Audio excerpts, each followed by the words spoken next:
Good morning. I'm Hampden District Attorney Anthony Gallooni. I'm joined today by Massachusetts State Police Detective Thomas Sullivan, Assistant District Attorney Beth Dunphy-Ferris, and members of Holly Piirainen's family to my right. I thank you all for being here. I recently stated in a public update on an unrelated, unresolved homicide case, as District Attorney along with my team, we never forget victims of homicide. And more important, we work on these cases until justice is served. It is our mission to deliver justice for these victims and their families. For all of us involved, it is a solemn and deeply meaningful obligation. In this endeavor, we work as many hours as we can devote. We spare no expense. We deploy only the best investigators and resources, and we employ the latest technologies. However, in many instances, we cannot do it alone. We need the public's assistance. We need someone who knows something to stand up with us and do what is right. Accordingly, we are here this morning to ask members of the media and the public at large for assistance in the homicide investigation of Holly Piirainen. Holly was 10 years old at the time of her abduction and murder. On August 5th, 1993, Holly had been vacationing with her family, with her father, and other family members at a cottage in Sturbridge. She was last seen by her father at about 11:45 a.m., heading toward a residence around Allen and South Shore Roads in Sturbridge to play with puppies she knew were at a home. About 1 hour later, Holly was reported missing by her father after she did not return. Her father immediately began searching for her, finding only her sneaker on South Shore Road. Police were notified and a massive search began by local and state police, sheriff's departments, and law enforcement contingents from the states of Connecticut and Rhode Island. The search stretched on for days and weeks, continuing with no results. Sadly, on October 23rd, 1993, Holly's remains were found by hunters in a wooded area off Five Bridge Road in the town of Brimfield. The crime scene was photographed and processed by personnel from the Massachusetts State Police, including its Crime Scene Services Section and Crime Laboratory, and the Office of the Chief Medical Examiner. Items discovered at or near the location of Holly's remains were documented, seized, and have been maintained by the Massachusetts State Police ever since. Throughout the subsequent investigation into Holly's disappearance and death, evidence has been reviewed, identified for forensic analysis, and subjected to various testing procedures. As a part of my office's ongoing efforts to solve outstanding homicide cases, Holly's case has remained in focus and has been continually reviewed to determine if the application of further forensic and scientific examination would be beneficial. Case items documented in 1993 were identified within the past 6 months for further forensic testing, expanding on previous testing. Regarding one item, a white tank top, the assistance of the public is now being sought. As you can see, this is a white tank top style shirt with a blue, purple, and pink colored Boston motif on the exterior front. The shirt has no tags or size information. We are seeking the public's assistance for any information about this shirt. We are interested in determining who owned the shirt, its origin, or places where it was known to be sold, anything about its manufacture, or any information regarding its association with the area where Holly was found in the Five Bridge Road area of Brimfield. We also recently included Holly's case in a deck of playing cards that was distributed in Massachusetts jails and prisons in partnership with the Massachusetts State Police, which aims to encourage tips and information from inmates who may be in the know about what happened to Holly. As we continue this search for answers, we are here today to issue a clarion call to the public and together as a community, to finally bring justice for Holly and her family. Anyone with information that is specifically related to the Boston tank top or any information at all that is related to Holly's murder, we ask that you contact Holly's tip line, 413-426-3507. You can also use text-to-tip by texting the word crimes, numerically 274637, and type the word solve into the body of the message, followed by your tip. Just a couple weeks ago, on January 19th, Holly would have celebrated her 40th birthday. For nearly 30 years, the Piirainen family has been coping with this unimaginable tragedy. Throughout that time, law enforcement has never stopped working to bring justice for Holly and her family.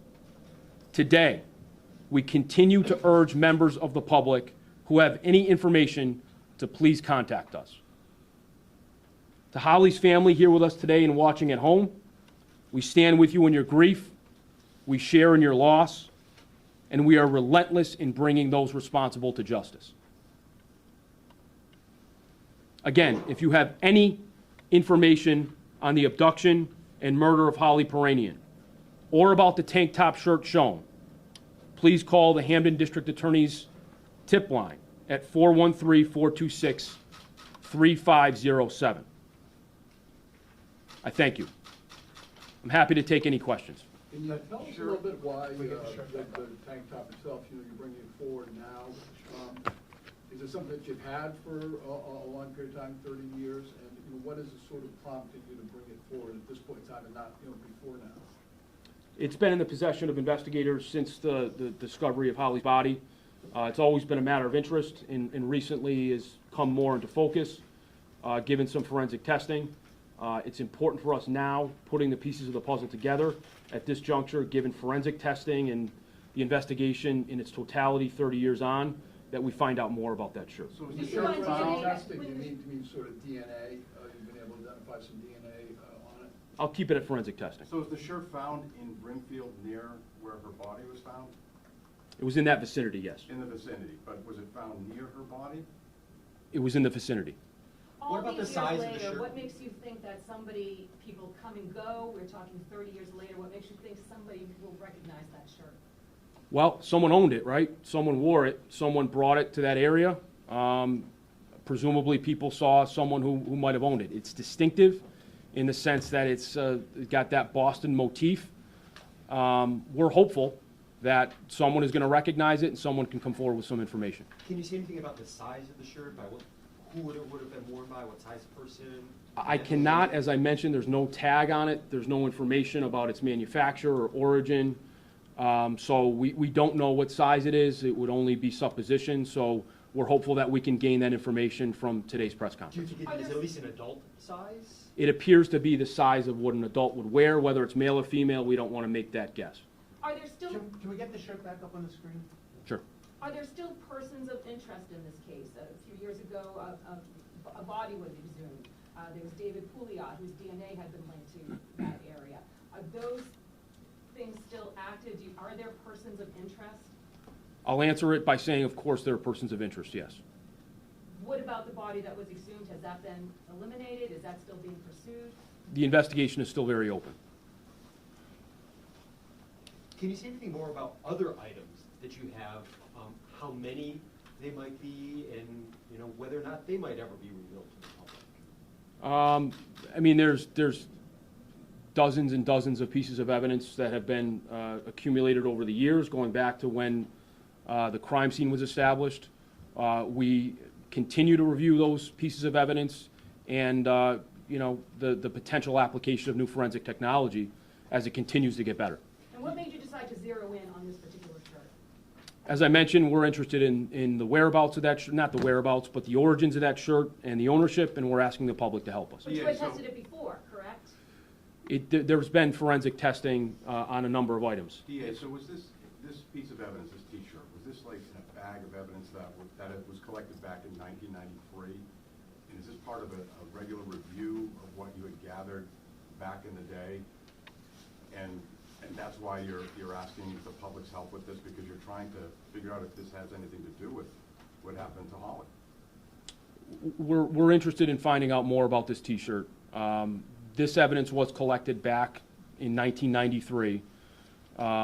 It was stored appropriately, it was preserved, and has always been a part of the investigation. And now, given the status of our investigation, the phase we're in, we're interested to know more about the shirt. Are there better DNA recovery techniques that can be employed now in this case, and particularly on this particular shirt, that you feel might give you results that you couldn't get back in 1993 or frankly even 10 years ago? Yeah, there's no question forensic technology and DNA technology in particular has evolved significantly over the years. And as I've commented on other cases and in general, this is allowing us to do more with unresolved cases, and Holly's case is certainly one that's foremost among those that can benefit from developing technology. There appear to be some small markings on the tank top. Is that was added by investigators, or? Generally speaking, that the text and markings you see on the shirt are from the investigation and various forensic testing and recording and so forth that's been done by investigators. So those are not clues that people should focus in on, the RER and things like that? Those are not... It's a very good point. Absolutely. What that is all post-recovery of the shirt by investigators. What we want people to focus on is the shirt and in particular the script on the front, and the fact it's a white tank top, it was recovered in 1993 and so forth. Those markings are not relevant for the public. And are there any yellow stains or tears that are part of the original piece of evidence? Most of that is as a result of the testing. So the T-shirt, the tank top itself was found in good condition? Generally speaking, yes. DA, it's been a long time since we've had a briefing like this, and there was that briefing many years ago about Mr. Pouliot, which generated a lot of attention. Has there been a determination on that? There was an appeal for more information about him. He was named as someone that that this office needed more information on. Is he still in play, particularly in this case, or has he been set aside? Mr. Ward, I'm not going to comment on any particular persons of interest.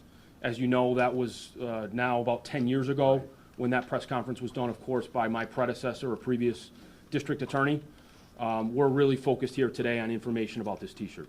How does this case continue to haunt investigators and the fact that nobody has been brought to justice?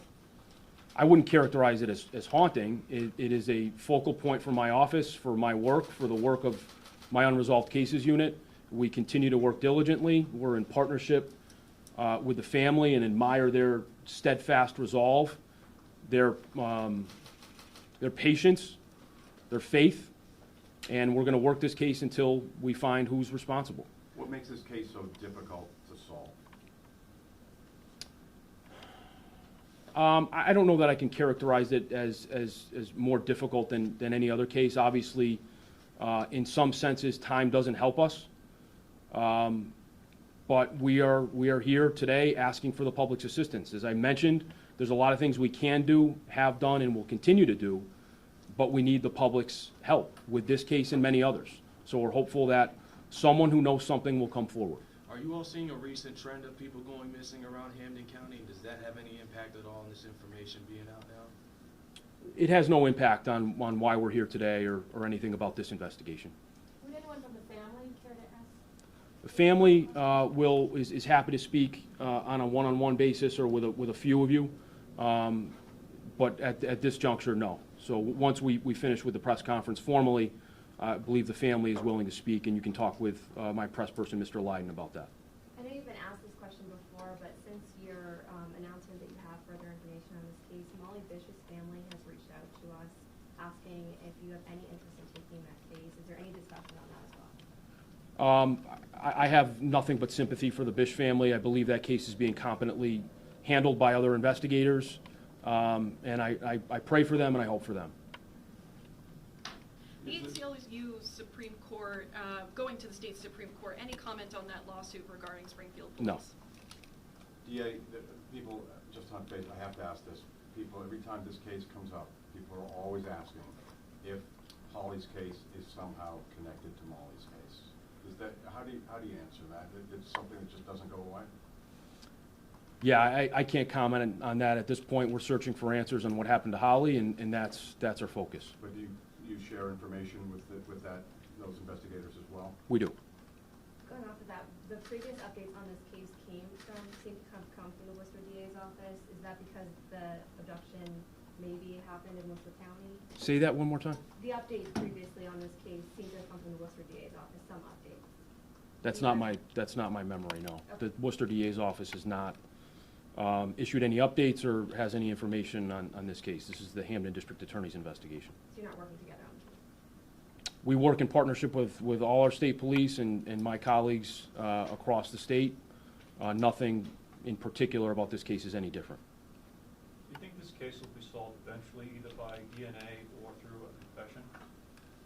I know this case is going to be solved, and we'll see how that comes. There's various ways we're going to solve it or could solve it, and I have every confidence that we're going to get there. And you said you do have people of interest in this. Persons of interest is a broad term, Mr. Ward, as you know, and there's a lot of persons of interest in this case and pretty much every unresolved case. This is no exception. Do you Is there have questions? additional evidence that you would be prepared to release, continuing if this, we're closing in on the 30-year anniversary at this point? Are you prepared to be releasing more evidence? Right now, this is the information we're releasing, and we're interested in finding out more about the tank top. Can you tell us how many pieces of evidence you have gathered over the years that you have in possession? Not a particular number, no. Okay, thank you. Thank you.